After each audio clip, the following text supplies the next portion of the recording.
लोकशाहीचा बुलंद आवाज, रिपब्लिकन वार्ता, महाराष्ट्र। पुसद शहरात मध्यरात्री अग्नितांडव, 10 ते 11 दुकाने झाली भस्मसात। डॉक्टर बाबासाहेब आंबेडकर चौक येथील शॉर्ट सर्किट झाल्याची घटना। पुसद शहर येथील मध्यवर्ती ठिकाणी असलेल्या डॉक्टर बाबासाहेब आंबेडकर चौक येथील दुकानांना गुरुवारच्या मध्यरात्री आग लागली। या आगीमध्ये जवळपास 10 ते 11 दुकाने जळून खाक झाली आहेत। ही आग शॉर्ट सर्किटमुळे लागल्याचं सांगितलं जात असून यामध्ये लाखो रुपयांचं नुकसान झालं आहे।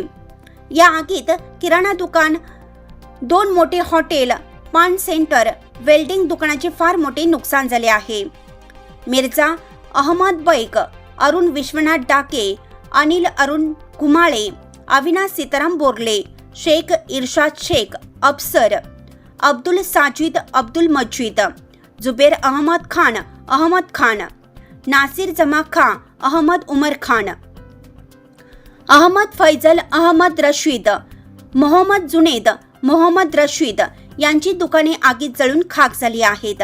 या आगीमध्ये कोणतीही जीवितहानी झाली नसली तरी लाखो रुपयांचा माल जळून खाक झाला आहे। शॉर्ट सर्किटमुळे आग लागल्याचा प्राथमिक अंदाज व्यक्त केला जातोय। आग लागल्यानंतर नागरिकांनी लगेच नगर परिषदला याबाबत माहिती दिली। माहिती मिळताच नगर परिषदेतील 2 अग्निशमक दलाच्या गाड्या घटनास्थळी दाखल झाल्या, तरी सुद्धा आग आटोक्यात न आल्याने डिग्रस येथील अग्निशमक दलाच्या गाडीला पाचारण करण्यात आलं होतं। शेवटी सकाळी 6 वाजण्याच्या सुमारास आगीवर नियंत्रण मिळवण्यात यश आलं। या प्रकरणी नगर परिषद व शहर पोलिसांकडून नुकसान पंचनामा सुरू होता। या आगीत दुकानाचे जवळपास 25 ते 30 लाखाच्या वर नुकसान झाल्याचा प्राथमिक अंदाज व्यक्त केला जातोय। शहर पोलीस स्टेशन येथे या प्रकरणी कोणताही गुन्हा दाखल झाला नसल्याची प्राथमिक माहिती मिळाली आहे। रिपब्लिकन वार्ता न्यूजसाठी विदर्भ उपसंपादक राजेश ढोले, यवतमाळ।